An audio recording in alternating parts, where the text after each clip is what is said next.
So passive house principles essentially are a set of design principles that we use to help govern how we approach projects. At a pretty high level, they look at things like having a building be as airtight as possible, having good insulation, limiting thermal bridges, and it's really a lot of them are focused on the envelope systems. We want to get the envelope systems to perform as efficiently and effectively as possible, and thereby reduce the loads on the mechanical systems. So if the mechanical systems don't have to work as hard, we can reduce energy consumption in buildings. And that's trying to use passive techniques as opposed to active techniques to save energy in buildings.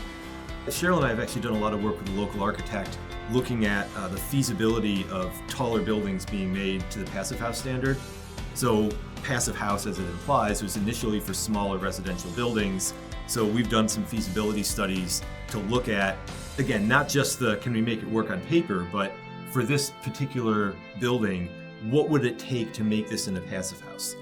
You start to see that it does cost more, but for an owner that's going to hold on to a building, let's say it's rental apartments, if you're going to hold on to that building for 50 years, or a university is a good example, you're going to hold on to it for 100 years. The energy savings really starts to kick in. And if you go to a passive house type standard, all of a sudden, yeah, it's 5% more now, but any projection you do past 5 or 10 years, your savings really starts to dominate.